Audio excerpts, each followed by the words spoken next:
I am so glad you convinced me that the family car should be the Defender 110.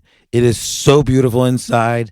It's so comfortable, and it just feels indestructible. Yes, it really is. I've been waiting a long time for the new model to come out. The Defender 110, I'm telling you, it's my favorite car of all times. It's my third one. You know, I have stories of going off-road. The guy managed the group. He was like, what are you doing in this beautiful car? I'm like, I'm going off-road. He's like, are you sure? Because you can use one of ours. And then they look like Mad Max cars. I'm like, no, we're going to do this. And he was shocked. Wow. Well, it's great because the Defender has been reimagined for 21st century adventure, and its unparalleled off-road ability, as well as its robust interior, are invaluable whether you're headed towards uncharted territory or just a weekend of exploration. The Defender 110 tackles challenging surroundings with absolute confidence. The SUV conveys strength outside and in, featuring peerless technology like an intuitive driver display and an award-winning infotainment system. That's my favorite part, to keep you connected no matter where the journey takes you.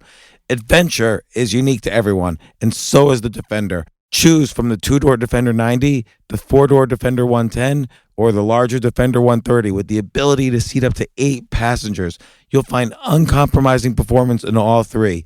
So pack up and go even further with the Defender 110. Learn more at LandRoverUSA.com/Defender. This isn't your average business podcast, and he's not your average host. This is the James Altucher Show on the Choose Yourself Network. Today on the James Altucher Show. When I was a struggling writer before I sold my first book, I got 190 rejection slips, and I taped them to the walls. 190 rejection slips? 190. I have a rejection slip from everyone I've worked with since. Taped to the walls like a serial killer. I would sit in the room. I would tape them. Literally, my wallpaper was rejection slips from everybody. What's the worst publisher. one? Like any handwritten one? I mean, I remember the New Yorker used to send one out that was like a page that said no on it. It was like just no. I was rejected by a janitor at a publishing house because I sent a manuscript to an editor who is no longer working there, and the manuscript ended up in the trash can, and a janitor took it out of the trash and then read it and sent me a rejection letter. And I only go into the stories where it's larger than life, where something incredible happens. So it's what leads up to that incredible moment, you know? What leads up to Facebook being a billion-dollar company, or what leads up, you know, to a guy suddenly believing in UFOs. And so it's all the chapters in the life that leads to that point. For me, it's just a matter of getting to that next story. And that's what I do, yeah.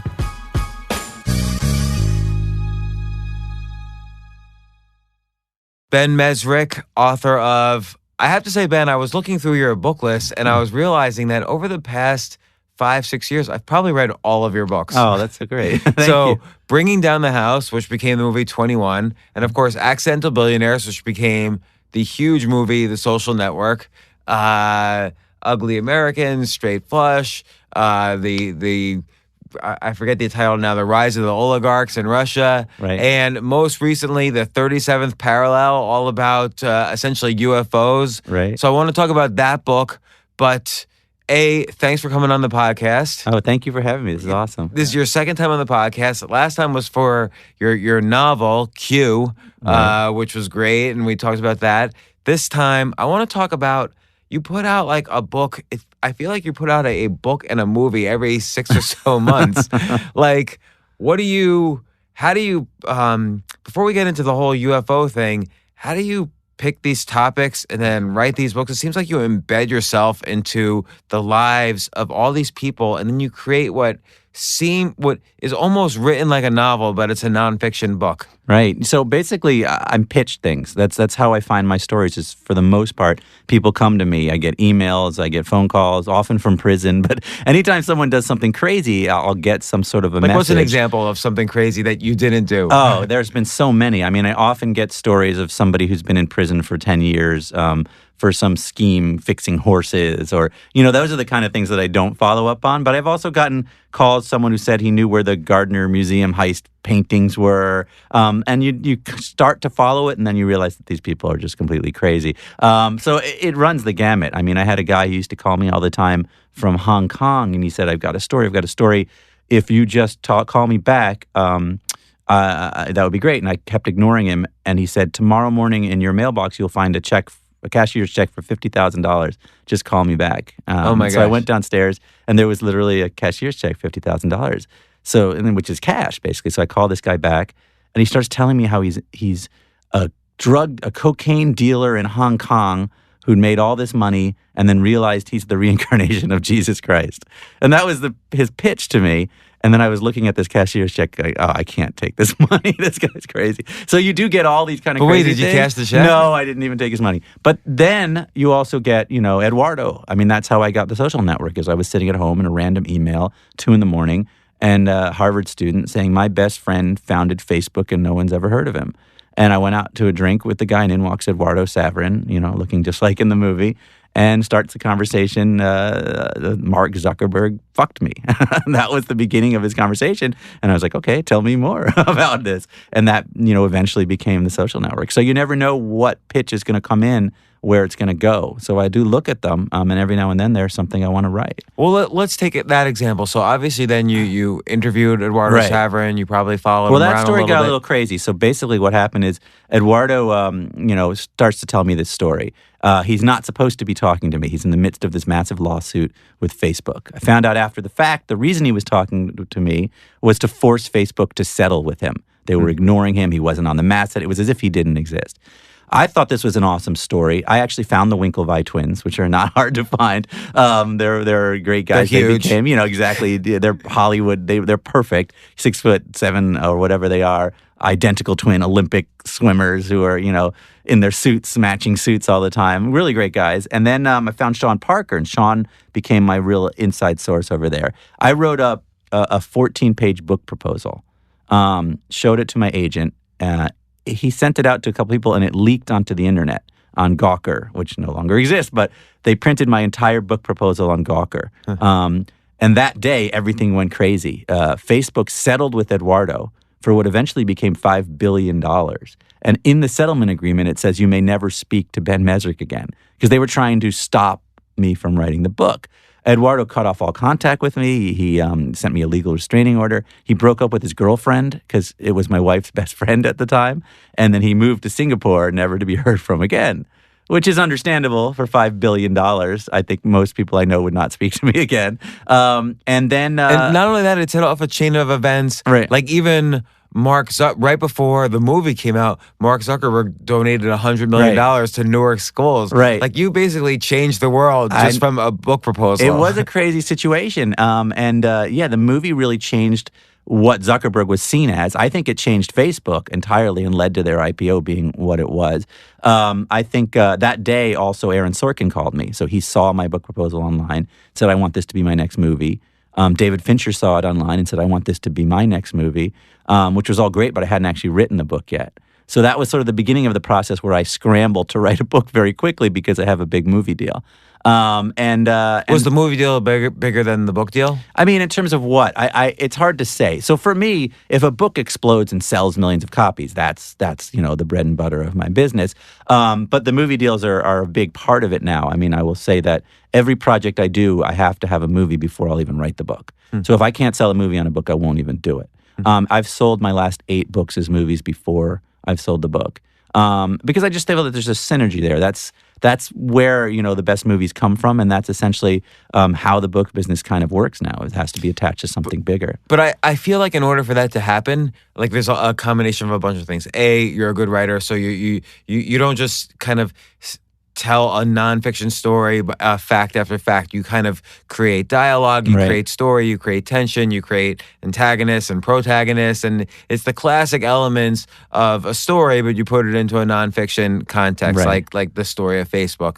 And at the same time, the story has to be big enough that it's not just some kind of true crime murder story in Phoenix, Arizona. It's big, Facebook, right. Which affects billions of people, or the oligarchs, which affects all of Russia, or 21, which is such a fascinating story. We all wish we could go play blackjack and make millions of dollars. Right. So it seems like you have to really spend a lot of time thinking about and also stumbling into these massive stories. Right. And that is, and it's it can be a challenge, but every story has to be big enough, right? It has to be something that everyone in the world would look at and say, okay, I'm interested in this. And usually these are sort of underground stories that haven't really been told before. Stories of MIT kids beating Vegas. It's the perfect Robin Hood kind of scenario, although they were keeping the money themselves. But the idea of going up against the evil casinos. And then Facebook is similar. It's, a couple kids at Harvard who weren't good at meeting girls, and they launched a revolution that changed the world. It's these stories that are big enough that everyone kind of understands them, but there's this Shakespearean drama at their core. So yes, there is somewhat of a formula to it. I need to find all of these elements. It has to be bigger and bigger and bigger. And that's, it lends itself to the movies. I try and write nonfiction in a thriller-esque fashion in a way that, it grips you. What does that mean, a thriller-esque fashion? Well, like I take, what points do you have to hit in your story? Right. Well, I do all the research. I live with the characters. I become as much a part of the story as I can as I research it. Once I've got all of the information down, it's a matter of finding the dramatic points in the story. Everything in life has a 3-act system, not just books, but all life does. Our own lives do. We grow up, we reach different obstacles, we fall in love, we have that period in the middle where the obstacles get more and more, challenging, and then something horrible happens and we go down to the end. And then everything has this 3-act system. That's what Hollywood's all about. So in terms of, for instance, the Facebook story, you have these two kids meeting, you have all of the obstacles they have, and they're building this company. It's getting bigger and bigger. Something tears them apart, and then you go towards the resolution. And you really want to find those big beat points in any true story, how you're going to craft your story. Now, listen, nonfiction, even though it's true, it follows these patterns. All life does. And so like, what's an example of something that you haven't written about which follows that 3-act structure that maybe you considered but didn't do, follows that 3-act structure? Yeah, it's a good question. I'm always looking into, there's lots of stories that I haven't told, either because they just didn't, work for me, or it would have been hard for me to get inside. The other thing is I need a willing protagonist. I need someone who wants to tell me the story, because I'm not one of those journalists who goes running around a story trying to overturn rocks, to get inside. For the most part, people are coming to me to tell their stories. But things that I haven't told, I don't know. I've always thought that Prince Harry would be a great story, because, he's the one who's not going to become king. He's the one who's doing all these crazy things and dealing with being a part of that family, and yet can never really become who he's supposed to become. I think there's going to be a great story there, but he'll never tell it. So what's the 3 acts? Well, for him, I don't know the story well enough. I think I'd have to research it. That's the thing, is I don't know the beats of a story until I get inside of it.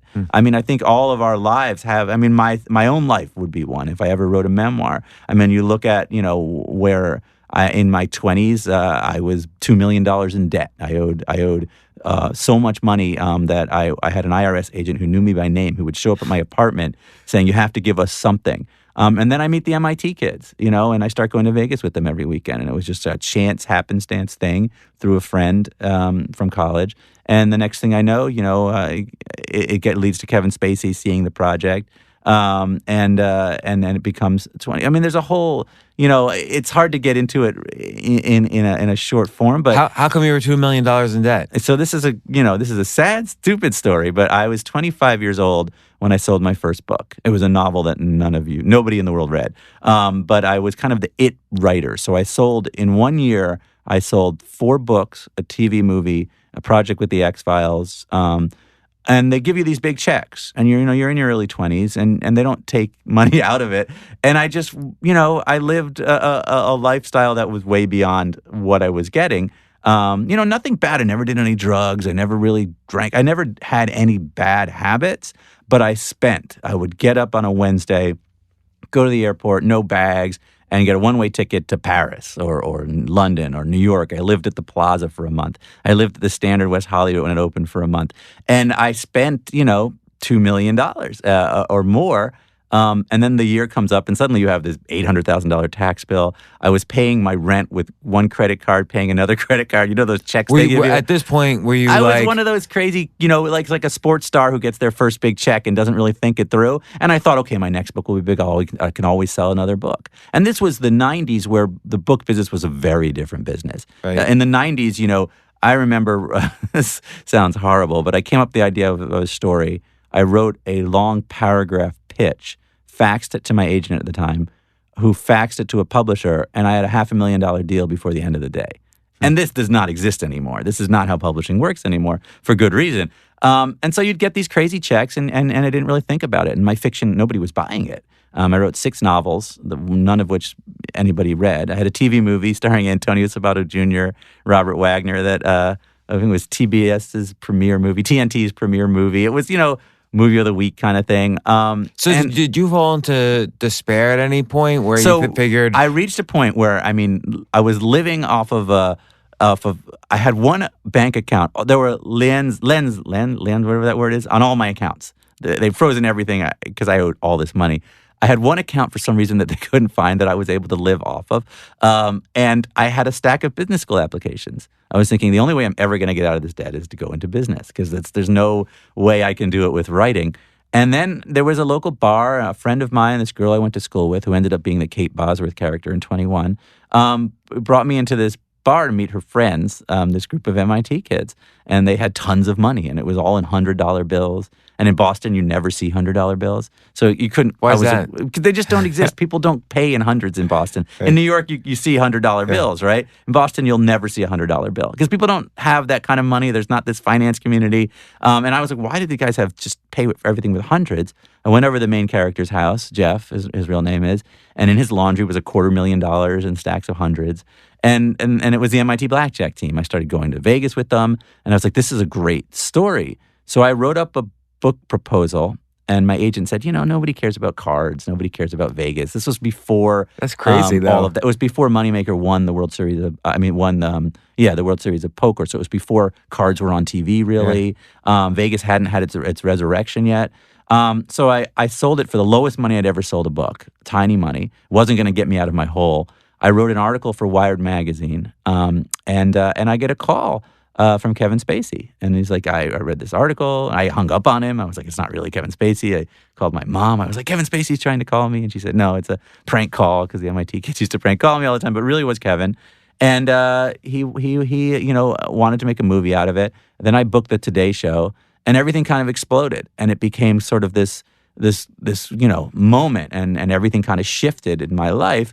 And got me out of the hole I dug myself. But it was fortuitous, I learned a lot about business and that I'm not good at it. It's funny because I'm on CNBC all the time. I had a show, Filthy Rich Guide or whatever, and I'm always on, and I'm saying, I'm the worst person to be on CNBC. Do not take any of my advice because I don't know how to. I think everybody on CNBC should probably admit to that. You're right. I'm just not good with that stuff. I'm a writer, and that's what I've always wanted to be, and that's what I always should be. But wait, I still want to understand. So $2 million in debt, and you don't really know what the next thing is. Right. What did you feel at that lowest point? It was a desperate moment. I definitely had my moments. I didn't tell my parents about it, obviously, and I come from, I went to Harvard. I come from a educated background. Both my brothers are doctors. My dad is a doctor. I was the one who said I wanted to be a writer, so I was kind of the black sheep of the family. There's that moment where you're like, oh man. But I've always been delusional, I think the word is. My friend Scott Stossel, who runs the Atlantic Monthly, always says there's two types of writers. There's the miserable, sitting in a room, always hating what you write writer. And then there's the one who always thinks everything he does is fantastic. And that's me. I've been delusional since if I get a rejection, it's because the other person just doesn't get it. So even if at your lowest point, you always kind of had maybe this overly optimistic, incredibly confidence. Delusion that the next thing will be that home run. I live that way. I'm always kind of in this fantasy world, I think it is, that I'm just 1 minute away from that next giant thing. But that maybe keeps you writing and writing and writing, like, no matter what. Listen, when I was a struggling writer before I sold my first book, I got 190 rejection slips, and I had taped them to the walls. 190 rejection slips? 190. I have a rejection slip from everyone I've worked with since. Taped to the walls like a serial killer. I would sit in the room. I would tape them. Literally, my wallpaper was rejection slips from everybody. What's the worst publisher. one? Like any handwritten ones? I remember the New Yorker used to send one out that was like a page that said no on it. It was like just no. I was rejected by a janitor at a publishing house because I sent a manuscript to an editor who is no longer working there, and the manuscript ended up in the trash can, and a janitor took it out of the trash and then read it and sent me a rejection letter. That's so funny that he felt like enough. He felt the need to tell me that it was no good. But it's funny that he had the confidence to say, well, maybe this is my break at the publishing company. I'll read this great book. But he decided it wasn't good, and he still rejected me. It was sad. So I have the stacks of them, and they're really funny to look at now. But, most of them are form letters, but some of them are very personal. You should probably do something else. You would get things like that, or, it's great to have a dream. And then, harsh ones. But for me, that just powered me on. I'm like, okay, they're all wrong. Everyone's wrong. And every time a book came out and didn't do well, I would say, okay, the next one. And that's why I've never been a guy. I never wanted to write a book. I've wanted to write. I've wanted to write 100 books. And so each book, I'm well into the next book when a book comes out. I'm on a very sort of intense schedule, but I always have been. It's just, for me, it's just a matter of getting to that next story, and that's what I do. Yeah. So okay, so let's take like any of these books. You start. You get the story, you get all the interviews, you follow these people around, right? And then when do you start writing? How do you start writing? So I've got thousands of pages of info. I get court documents, and there's tons. And most of the books I've written have some sort of court record to them, which is great. Facebook story, I managed to get all of the court documents, all of that kind of stuff. I guess a lot of them, like Straight Flush, the oligarchs, yeah. like there's all of them have some sort of police involvement, so you can get real information and you can check it against what people are telling you. But once I have all my information, I write an outline.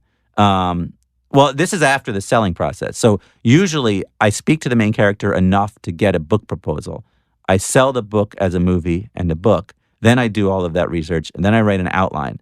The outline is very specific. In fact, I know how many pages every chapter is. And I'm always exact. So it's a little bit OCD-ish, but my outline is as severe. It's like a skeleton, and it really is very severe. And I hate outlining. Everybody hates outlining. But the reality is, for me anyways, that's the way it works. I find whenever I outline versus not outline, when you write afterwards, it's much faster. It's like 4 or 5x faster. Right. Oh, by far. And I think that everyone hates the outlining process, but that's the most important part of your book. And once I have my outline, I start the writing. And the writing phase for me is really locked up in a room, loud music playing, in the dark. And it's writing, now I have little kids, so it's not the schedule I used to keep. When I was young, it was write all night kind of thing. Now I really write around the kids' lives. And once I get into the heat of it, I'm just writing as much as I can. I write by page and not by hour. So I say to myself, I have to write 8 pages every day, for instance. And no matter how long it takes, it might take an hour, it might take 10 hours. But that's that day. So when you're doing the outlining, are you thinking in terms of the 3-act structure? Are you thinking in terms of... Oh, the outline is very structured. The outline, I figure out what those points are in the 3-act structure. Every chapter leads it. And in fact, the page numbers have to be accurate. I try and hand in a book that's of similar length every time. And so I know where those breaks are going to be. And it's interesting when you talk about that because we're talking about a true story. But the reality is all true stories fit within this structure. And again, that structure is there's it's hard obstacles, to say, but basically, there's ways of dealing. The first 100 pages, let's take a 300-page book. The first 100 pages of it, you're introducing your characters. You may be introducing their love interests. You're introducing what they're trying to achieve, their goal, and you're starting off with the obstacles to get there. At the end of page 100, something happens. Whatever it is, that thing makes it seem very difficult that they're going to achieve their goal. So, like, for instance, in the Facebook story, I would say, I have to go back and remember what my outline was so long ago. But the big points were, the Winklevi suing, for instance, or the Winklevi feeling like they were getting screwed. And then you have that second part, essentially, where there's more and more obstacles, but they're getting through them and they're trying to get. And things are getting harder and harder and harder, and then something big happens. In the Facebook story, it might be, what was the big... I can't go back and remember this movie. It was the Sean Parker probably situation, or when they decided Eduardo feels like he's getting thrown out of the company, and they have that big moment. Peter Thiel comes in, and they're and then the last 100 pages is the resolution. Whatever big happened at page 200 spurs you into the final 100 pages till your end. So, everything kind of follows it, and it's interesting. But, you have to delve into the story and find, when you're interviewing the people, I'm thinking of their lives as chapters. So when I'm interviewing a main character, like an oligarch, for instance, I'm saying, well, tell me stories. And I'm going to interlock all of these stories in terms of the overall book. But it's all nonfiction story is. All our lives are just interlocking stories. We shift from story to story, whether it be the story of us falling in love, whether it's the story of us getting sick, whether it's the story of us trying to get somewhere in our business and succeeding. These are just chapters in our lives, right? And each one of them has its own little structure to it. But I want the person I'm talking to tell me all of these different stories in their lives so I can interlock their life together, and then we have their life. But it's interesting. I don't know what I'm getting a little, No, that is interesting because I wonder then if we view it that way that. Well, look, when you're on your deathbed and you're looking back on your life, you're going to just think of all these different chapters. You're going to think of all these different stories. You're not going to remember anything in between. You don't remember getting up and, whatever you do in the morning and going to the bathroom and heading to work. None of that. All of that just disappears in a blink. All you're going to remember are these specific moments, right? There's an optimism to it as well because, like in all these stories, there's some resolution. One way or the other, there's some resolution. Absolutely. To take you to where you are. Right. And I only go into the stories where it's larger than life, where something incredible happens. So it's what leads up to that incredible moment, what leads up to Facebook being a $1 billion company, or what leads up, to a guy suddenly believing in UFOs. And so it's all the chapters in the life that leads to that point. So, okay, let's talk about UFOs. The 37th Parallel just came out. Great book. How did you find this guy? You basically, I don't know how to say his last name. Chuck Zukowski. Zukowski, Chuck, like Charles Bukowski is Chuck right, Zukowski. Chuck Zukowski. Yeah, it's an amazing story. So I didn't believe in UFOs. My parents are scientists. I come from Did they make fun of you for like? Oh, my dad following? was like, "What are you writing about?" And he was not pleased originally about the topic. I've always thought it was crazy people in the Midwest seeing things in the sky, and it had no science to it. I'd heard about this guy, Chuck Zukowski, through a Hollywood producer, guy who did the movie San Andreas. Said, have you heard about this guy? And Chuck Zukowski was a reserve sheriff's deputy in Colorado who was investigating a cattle mutilation, which is this very odd phenomenon that's been going on for 50 years, where over 10,000 cows and horses have been found lying on their left side, missing organs. All of the cuts are circular and surgical, and the animals are completely drained of blood. There's no witnesses. There's never been anybody arrested. In the 70s, it got so bad that 3 state governors petitioned the Attorney General of the United States demanding an FBI investigation. The FBI investigated cattle mutilations using 100 agents over 10 years and found nothing. No one's been arrested. There's not a single piece of evidence of who's doing this. Anyways, Chuck Zukowski was a sheriff who believed in UFOs in his own life, was looking at this cattle mutilation and started to talk about UFOs. Got fired from the sheriff's department and became a ufologist. He got an RV, put his family in the back, and just starts going from UFO site to UFO site. So I thought this was going to be a story about this, Close Encounters, this crazy guy who is obsessed, who's making, pyramids out of mashed potatoes, who's really going down that rabbit hole. But as I followed Chuck around and I went out to Colorado and hung out with him and got into this world, there's a lot of craziness to it, but there's also this kernel of reality to it that blew my mind. There's data, there's evidence, there's a lot of really strange stuff that changed my perception of the whole UFO thing. What's the strangest thing that strange is the wrong word. There is a ton of evidence, for instance, that in the 1940s, something was happening. It starts with the Foo Fighter phenomenon. And, we know the band, the Foo Fighter, but the reality is the term comes from, in the 1940s, late 1940s, around 1945, American pilots and English pilots flying over the Rhine in Germany kept seeing these fireballs that would fly alongside their planes. When they turned their planes toward them, the fireballs would disappear, and then they would reappear, and they'd be in formation.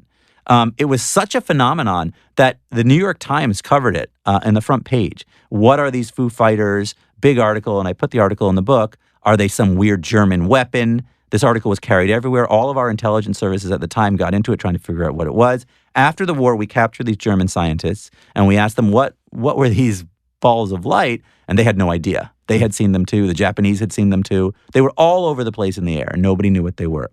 A short time later, we have Roswell.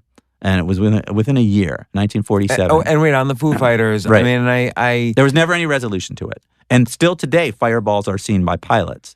They're called fireballs, or there's different words for them.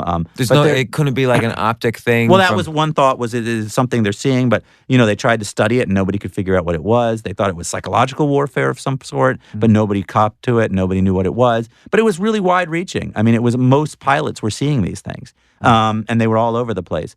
Short time later, you have Roswell. So Roswell, and it's very kitschy. It sounds like it's a joke because there's been so many TV shows about it, and you go dress up as an alien and have a hamburger in a saucer-shaped restaurant. But the reality of Roswell is that in 1947, our first nuclear base, it was an Air Force base where the planes that took off to bomb Japan were housed. called Walker Air Force Base. They tracked something flying through a storm in the middle of the night in 1947. Whatever that thing was crashed on a ranch. It spread 300 yards of metallic debris all over the ranch. The debris was described as being metallic, soft material, covered in hieroglyphics. Really weird and Chuck writing. Zukowski even found some later on, debris. Chuck does an archaeological dig and actually finds a piece of this. But anyways, in 1947, the rancher whose ranch is hit by this calls the local sheriff, who calls the Air Force Base. The Air Force sends out their men. They pick up the debris, and they put out a press release saying, we have now in our possession a flying saucer. A few hours later, they rescind their press release. They gather up every ounce of that debris, and they have men in lines, walking, picking up the ground as if it's like the most important thing in the world. They put it on a plane. They fly it first to Dallas, where they fake a photograph. They take a photograph of a radar operator sitting amidst the debris of a crashed weather balloon. And they say, we were wrong, it was a weather balloon. Now, everyone who was involved in that photo has since come forward and said that was a faked photo. The guy in the photo, the photographer, and the guy who ordered it have all said that was fake. But doesn't necessarily mean it wasn't a weather balloon. Doesn't mean anything, right. That debris is then carted to Area 51, where it sits today. They don't release it. None of these files have ever been released on what it is. It's still called the unidentified debris in files that I've seen. And for whatever reason, it's still there. I mean, we're talking 70 years later. Why wouldn't they open it up to scientists? Well, that's a great question. And, Hillary Clinton was recently on Jimmy Kimmel, and she said if she became president, one of the first things she'd do is demand they open those files. Hillary was then asked, do you believe that we've been visited? And she said, I wouldn't be surprised. And that's the person who was in the White House, who was our Secretary of State. If anyone was close to this information, it was Hillary Clinton.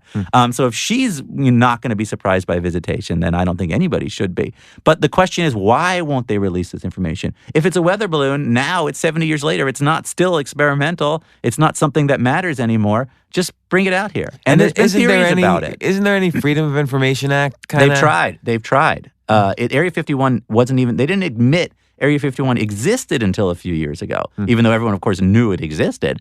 So no, they don't have to release that information, and they don't even give it to the president. So if the president can't get it, it's a matter of why. So, there's been theories. One woman had a wonderful book, I think, called Area 51 a couple of years ago, where she said that her research told her it was the Russians made a flying saucer to attempt to scare America, purposefully crashed it, had it in the flying saucer were mutated children from an experiment to make us think we were being attacked by aliens. And did she have any evidence for this? She did. She had files from Air Force people and interviews. Now, that theory seems odd to me, simply because why then is that still a secret? I mean, if that were the case, why does that have to be a secret? So just viewing it from, the idea that the simplest solution is probably the correct solution. Right. What is the simplest solution? Well, here? I mean, that's a fair question. Let's stop to take a quick break. We'll be right back.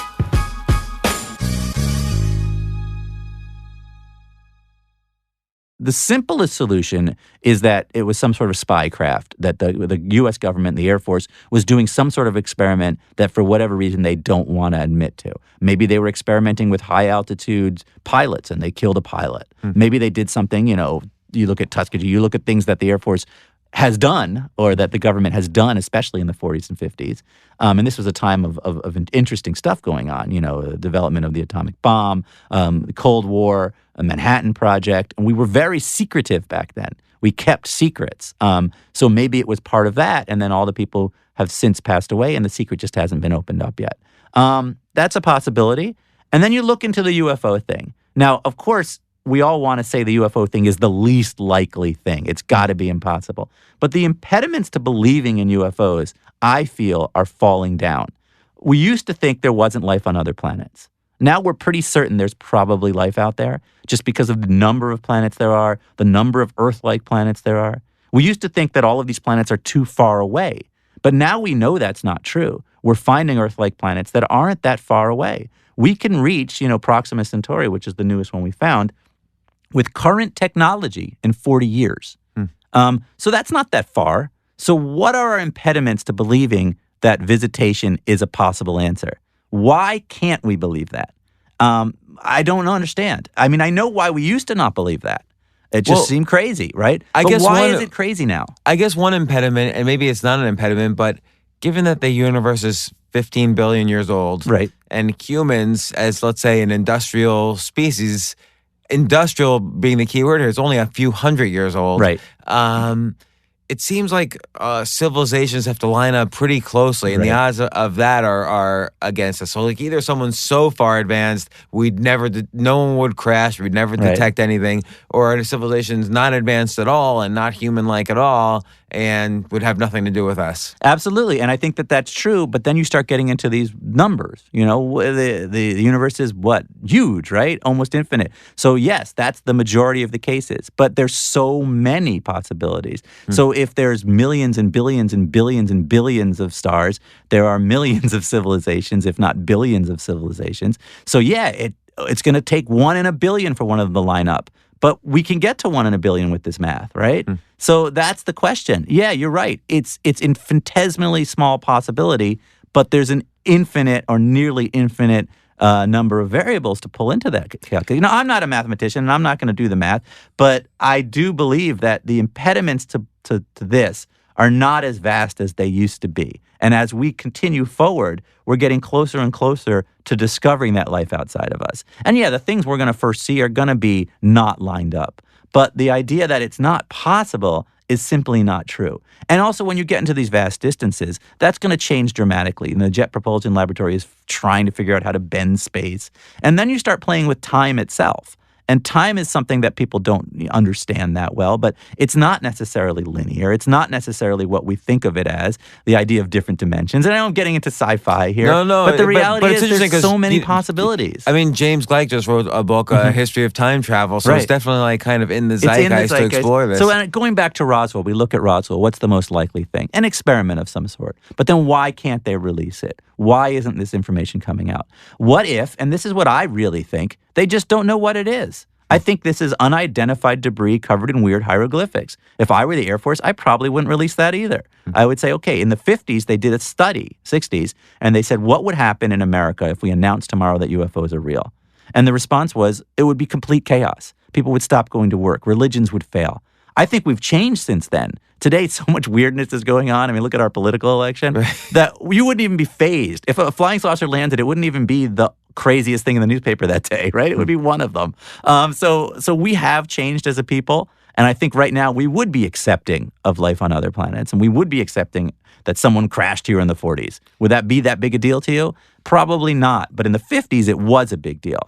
And so I think that's why they originally keep it secret. Now, do you think a guy like Chuck, who you covered so deeply, do you think he's reluctant to look at, even though you portray him as somewhat skeptical, do you think he's reluctant to look at other explanations for the things he's exploring? So his biggest thing was to look at all these cattle and animal mutilations. Right. So yes, I think Chuck's main problem, and he's a believer. He's someone who was a reformed skeptic, he calls himself. But the reality is, Chuck is a deep believer. He's someone who is always trying to prove the existence of UFOs. His wife's not a believer. She's a skeptic. She thinks he's crazy. And he's not only into UFOs. I mean, he's into everything. Ghosts, everything. Cattle mutilation, Bigfoot. That's the problem in this community, is when you start to interview people and they can sound very rational when they're talking about UFOs, they suddenly are going off into everything. I think there are people who believe too much and people who believe too little. There's got to be this happy medium somewhere in there. Chuck, is an absolute believer. He looks at a cattle mutilation and he's ruling out things. That's his goal to get to. It's got to be ETs, right? But for instance, the surgical. So right. If you look at these cattle mutilations, there's a couple of unusual things, and this is what Chuck talks about in the book. One is there's no blood anywhere, so you'd expect. Their sex organs are gone, kidneys are gone, like major organs are disappeared, and they're cut open. You would expect large pools of blood because these are huge animals. And you would expect, if this was an animal doing it, you would expect torn cuts. You wouldn't expect surgical looking cuts, things like that. And so Chuck's immediately starting to think, the FBI, for instance, when they did their investigation, and there was a Freedom of Information Act, you can get their files, which I have, which are easy to get. They had 4 theories. One of them was that it was some mass cult. It'd have to extend 50 years, involve lots of sophisticated people. They had no proof never, to that. And never anybody admit No to one ever any- getting caught yeah. or admit. The other idea was a biker gang, because a biker in prison came forward and said his biker gang was doing this across states. But this is 10,000 of them. Right. And so it seemed unlikely as well. Some sort of bioexperimentation, either by a private company or some military organization that for some reason was checking for radiation levels, was pulling organs out and then left the carcasses there. They disguised themselves using the UFO thing. And then the fourth idea was UFOs. And the FBI had no idea what the answer was. Of course, they didn't pick the UFO answer, but they didn't come to a conclusion. Okay, let me ask. So the simple solution is predatory animals hit the cattle, Right. and then they're there for a few days before they're discovered. These big ranches, But they're And discovered the next. I mean, there's majority of them are discovered the next morning. So is that too soon for them to be eaten up by flies or buzzards or whatever? It's different cases. But if a predator was doing this over and over again, 10,000 times, you would think that, first of all, the draining of the blood is bizarre. But insects could drink the blood. Well, okay, if there was a big time difference, you're right. The cuts themselves are very rare, and Chuck brings the carcasses to veterinary specialists at the University of Colorado who say, this is not bite marks.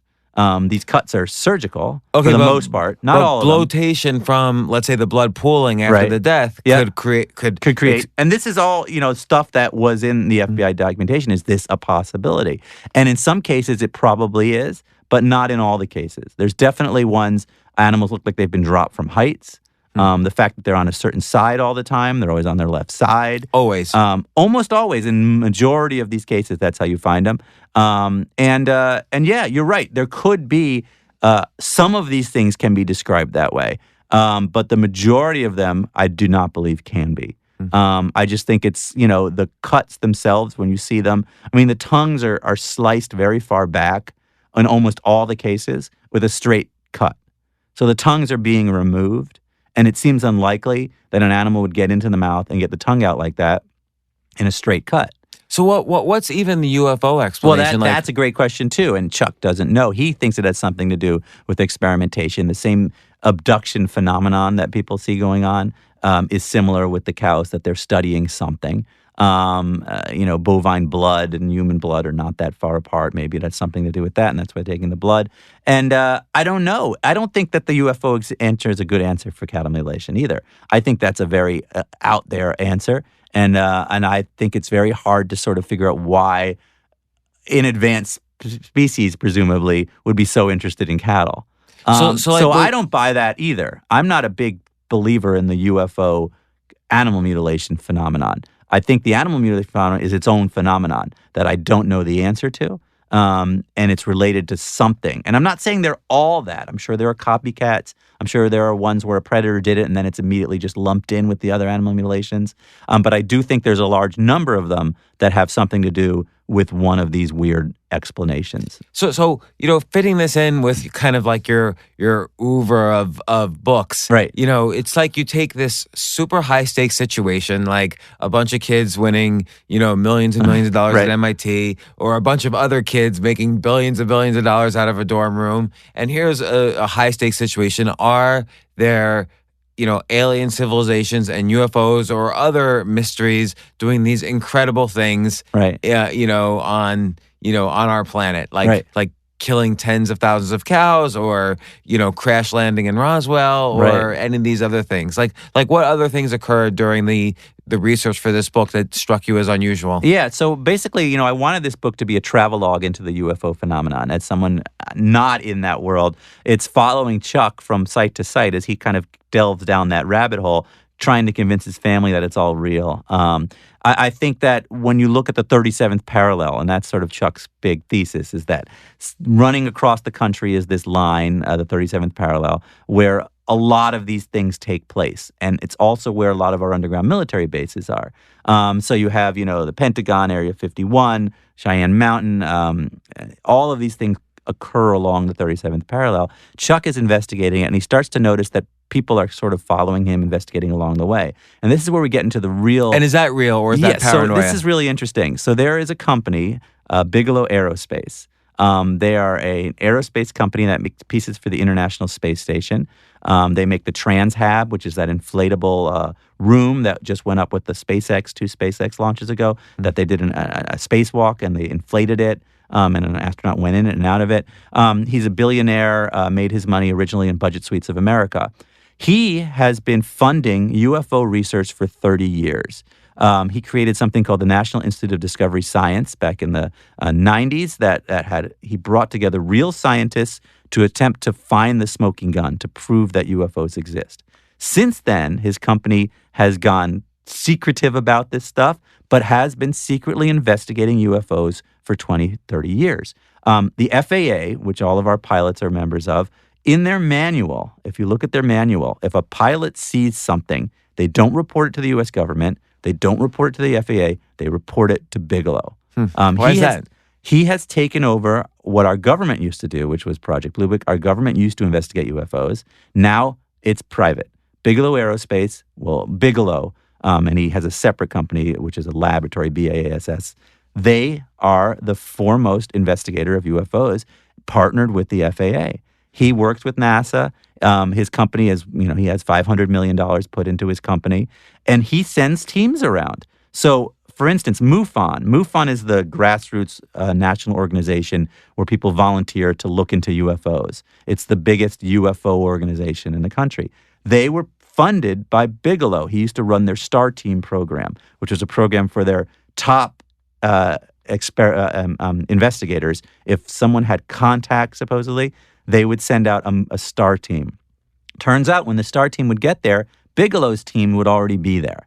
Bigelow is the Men in Black. He has well-outfitted, well-funded investigators who essentially investigate valid UFO sightings across our country. This was the thing that I found that blew my mind. Nobody knows anything about this. You pick up the FAA manual, you're not expecting to see what are pilots supposed to do when you would assume they report it to the FAA, right? But they can't, because if a pilot reports something to their own American Airlines, they'll get fired. Even if they saw something. If I was a pilot and I said, I just saw a flying saucer fly by my plane, guess what? I just lost my job. Is this because everybody wants to have plausible deniability? This is the whole thing with the UFO community. Look at it. Chuck loses his job as a sheriff for mentioning UFOs. No respectable scientist can look into the UFO phenomenon without potentially losing their credibility or their job. No journalist can write a serious article about UFOs without being mocked. Every interview I ever did for this book, you have X-Files music playing in the background. Nobody can take it seriously. I promise we will not have X-Files. I like the X-Files. I love it. But a pilot can't report something they see. People in the military can't report it. If an officer was out on the field and saw a flying saucer and reported it up the chain of command, that officer will lose his job, right? So this is an interesting thing. If there was something going on, nobody can legitimately look at it without risking themselves. And this was started in the 50s on purpose by the Air Force. The Air Force used to send out, whenever there was a UFO sighting in the 50s, they would send an officer out to the UFO symposiums to mock it, to make fun of it. And they did this purposefully because they knew that once you create this aura of mocking, it'll never go away. No one can take it. In the 40s with the Foo Fighter phenomenon, it was taken seriously. Those were serious articles talking, we should investigate this is important. Then you have Roswell, and then suddenly all of those articles are mocking. All of the information is no longer serious. And we get to today where 100 people in a town can see something, right? It makes the local news, and that's the end of it. If 100 people saw a murder, I guarantee you there would be follow-up, right? 100 witnesses is enough to convict someone of murder, but 100 witnesses of a flying saucer won't even get an investigation. Now, that's weird, right? And why do you think that is? Not even by... It's this aura of mocking. It's this aura of disbelief. It's impossible. It's a joke. And listen, 99.9% of those things are an errant missile, an Air Force project, a trick of the light. But why aren't they looked at? Right. Why isn't there a government organization? There is an organization. It's a private aerospace company. That's the only people who look into this. And Doesn't that blow your mind? Did you try to interview Bigelow? I got deep inside Bigelow. So I had a source, a major source, very high up in the company, who has since disappeared, I guess is the correct word. who gave me so much wonderful information. Bigelow is a good guy, not a bad guy. He wears the white hat. He really is trying to prove something that he believes. He can't talk about it publicly because he has this major aerospace company doing things with NASA. I had many requests for interviews. I was talking to his Blair Bigelow, I believe his daughter, when my source left the company, and they said, maybe he'll do an interview, maybe we can sit down with you. And this was very much like the Mark Zuckerberg thing. In the end, they choose not to. I did the same thing with Zuckerberg. I spent a year trying to get Zuckerberg to talk to me. I was able to send him questions. Sean was trying to broker a meeting between me because Sean and I got along very well. And in the end, Mark just said no. And that's what Robert Bigelow decided to do. And that's his right. He doesn't want to talk about this, but he's very much a UFO enthusiast. I don't think he's a bad guy. There are people in the UFO community who think he is the shadow government, that he's a bad guy, that he's reverse engineering alien tech, and that's how he's making his transhab. I don't buy any of that. He's not reverse alien. But I do believe he believes, and I believe he has thousands of files that get us very close to that smoking gun. I don't think he has the smoking gun yet. But I do think that's his goal, is to be able to prove beyond a shadow of a doubt that this is real. He believes it's real. So I guess a lot of it also leads to the question of, is it special to be human, to be Homo sapien? Right. In the sense that, are these aliens or whoever, let's say assume for a second there are aliens and these are UFO experiences, are they doing something kind of communicating with us or observing us, or they don't even know where, the rulers of the planet?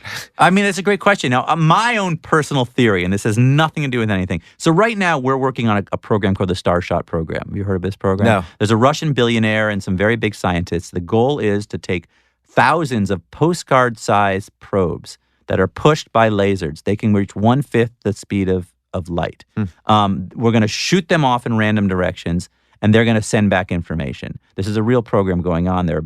They say they're 15 years away from it actually working, but they've got all the science down. There's no impediments to actually doing it. And they're going to shoot them off in random directions, and they're just going to travel forever. And they're going to reach very vast distances. They're going to reach Proxima Centauri, and that's where they're aiming a bunch of them in 40 years. So what if there was some alien civilization that did something similar? Shot off probes, random directions, and one of those probes crashed in the 40s. I don't think that's that far-fetched.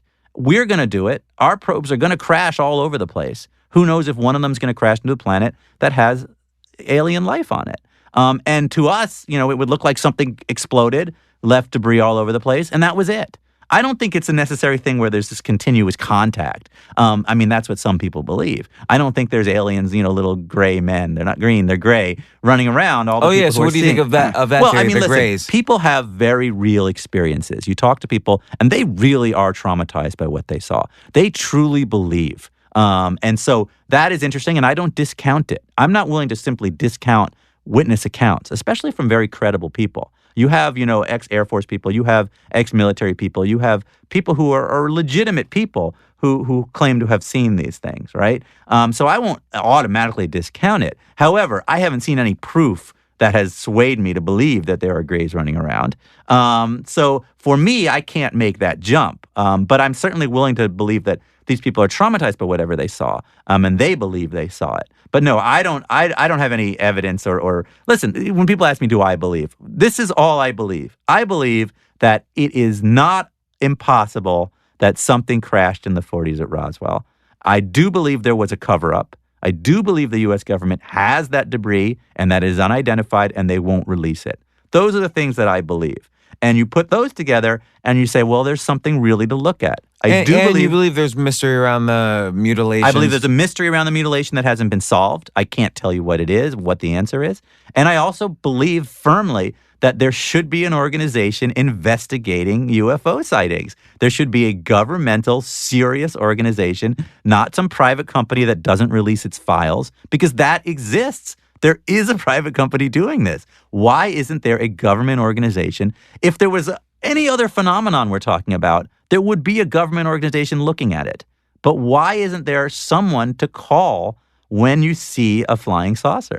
So the book's very interesting because you interweave, obviously, the history of kind of UFOlogy with Chuck's story and his own personal quest to find some evidence, along with his kind of this brother-sister relationship as well, because Right. she's also a UFO. UFO. She's one of the heads of MUFON. She's a director of their, and which was like a coincidence. Like they didn't even realize Didn't at realize first they they were were both both- interested in it. right. And so what were your this is sort of a different type of story in that there's not like the cleanest resolution. It's not Right. like they suddenly take off like at Close Encounters of the Third Kind and they take off on an alien spaceship. Right. And I don't want to give away the ending because a lot of people have been both pissed about it and interested in it. It's a very interesting ending. The It does ending is lead to a very lot of odd questions. One. It leads to a lot of questions and some anger on the internet. Some anger on my Amazon reviews.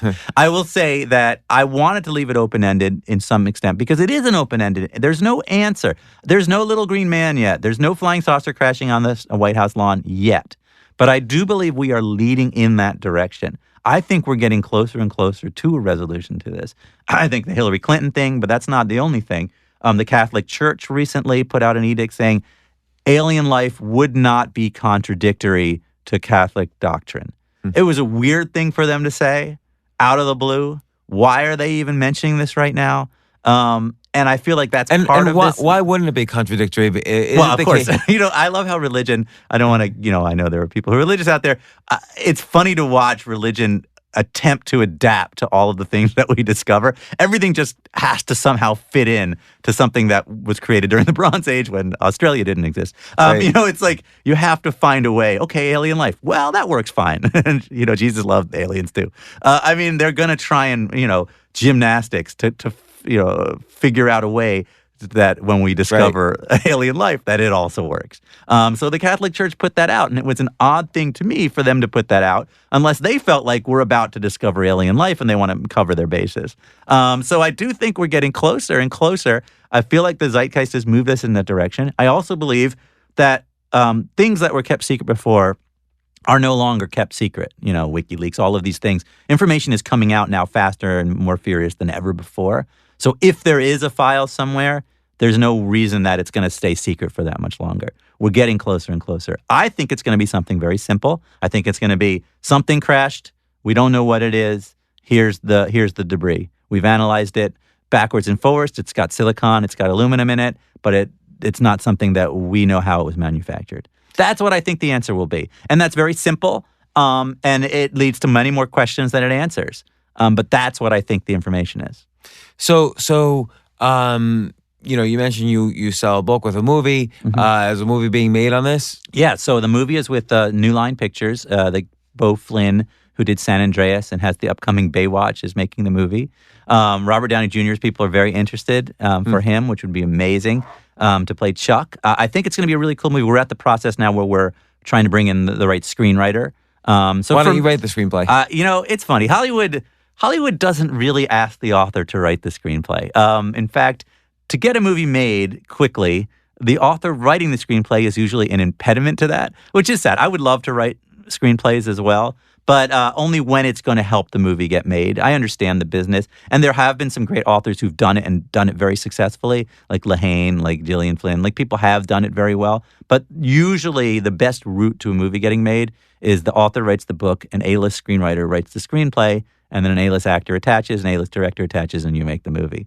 If any of those elements aren't set up correctly, it slows the process down. Because essentially, when an author writes his own screenplay, nobody's ass is covered. This is what I really think is going on. If you bring in an A-list screenwriter and an A-list director and an A-list producer, You can't get you're fired. off the hook. Right. You did your job. But if you let the author write the screenplay and the movie doesn't do well, you screwed up. And so I feel like that's the thinking. And because I sell my movies to studios, I don't sell independent, I don't do independent movies. I try and do big studio movies. You really have to have all of those elements to get that movie out there. So for me, I'm willing to sit back and bring in a great writer. And I also enjoy watching another writer take the material and do something with it. I've been very lucky in that the two movies that have been made for my books have been very good. So the writer's done a good job. I'm sure one day I'll have a real crappy movie made and then I'll not like the process as much. But right now, I would love to write it. And if a studio came to me and said, we'd like you to write it, 100% I'd be in and I'd do it. But I'm not forcing myself in there to do it yet. Now, do you ever see yourself running? I mean, we talked earlier about your idea for your next book, which is coming out as recently as soon as next July. Do you ever worry about running out of stuff to write about? I don't worry about running out of it. You're always looking for that next bigger and bigger thing. So, how much bigger can you get, right? UFOs, and the next project is even bigger. But eventually, it can be I don't have a problem getting stories. People pitch me. I mean, I got 100 pitches this last week, especially when I have a book come out. And they're not great, but through them, you sift through them, and every now and then you see one that's like, well, this is pretty interesting. I remember Charlie Sheen pitched me back during the whole Charlie Sheen craziness, but my wife wouldn't let me hang out with him for a year to write his book. That's funny. I would get pitches like that all the time, and now it's mostly, UFO related because I just wrote a book about UFOs. What about you mentioned a little bit of WikiLeaks. Like, what about the whole? Well, I mean, at the time I was pitched a Julian Assange story before there was one. I didn't like the story.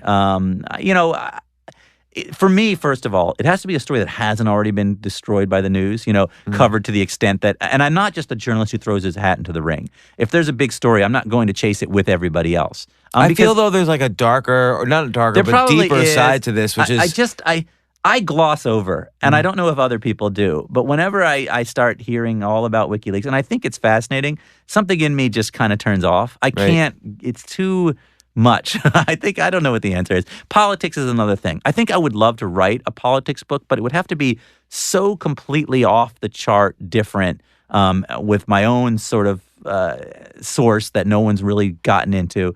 It's just too much. And I think WikiLeaks is that it's such a big story with so many people and elements that's been written about so much.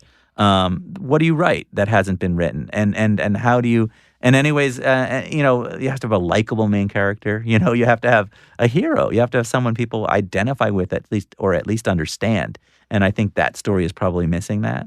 Well, so I read an interview with you recently where you mentioned, and here you are, you've written 18 books, you've had several movies made, you have several movies under development, and you mentioned you're still kind of comparing yourself unfavorably to Michael Lewis. Oh, Michael Lewis. It's funny. So, so it doesn't matter but it sort my of little brother's favorite author is Michael Lewis, and every time I come out with a book, my brother reads it and calls me and goes, well, it's no Michael Lewis. I will That's say, frustrating. All authors are competitive, I like it. I think he's brilliant. I think he's an incredible writer, and I read every one of his books, but I'm always sort of feeling like I'm no Michael Lewis.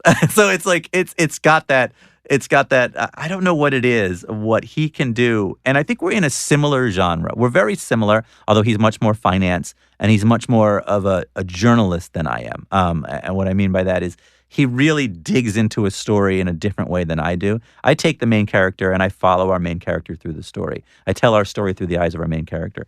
Michael Lewis tells the story from every angle, which, I think critically people will like that better to some extent. I'm aimed at an entertainment way of writing the same. I would write the same books he writes, but I would write them differently.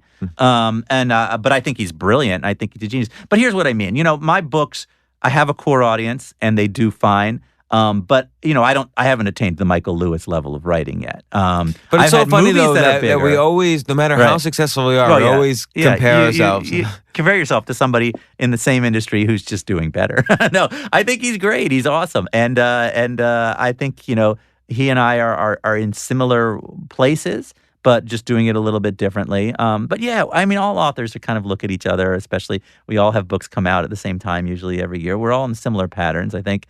How's he doing? How's he doing? But I think he's great. I think he's awesome. And I think, in terms of narrative nonfiction, there's a few people who are just really amazing. Sebastian Junger is another one who I'm a bit in awe of him, just as a person. I think he's awesome.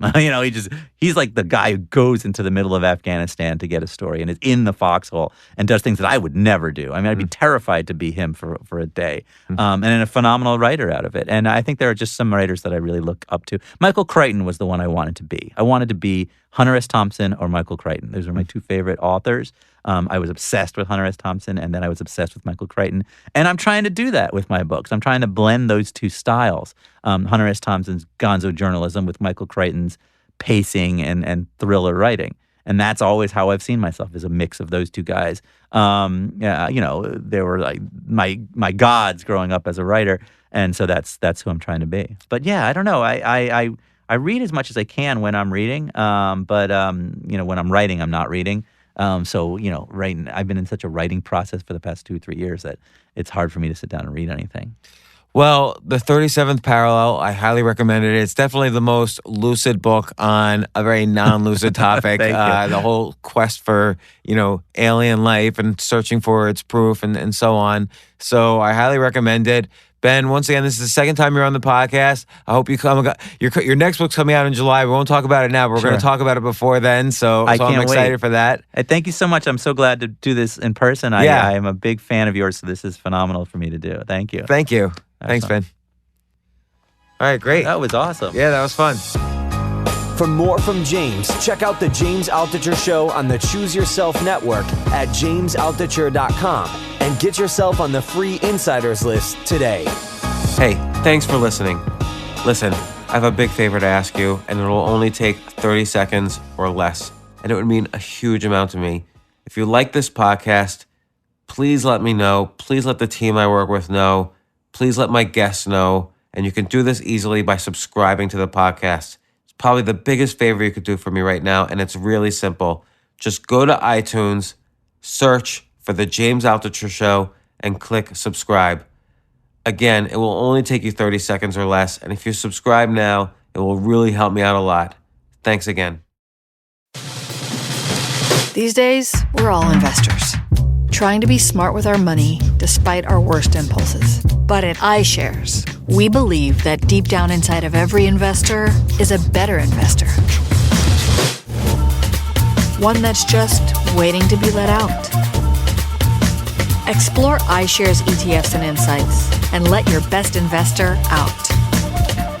Visit iShares.com for more information.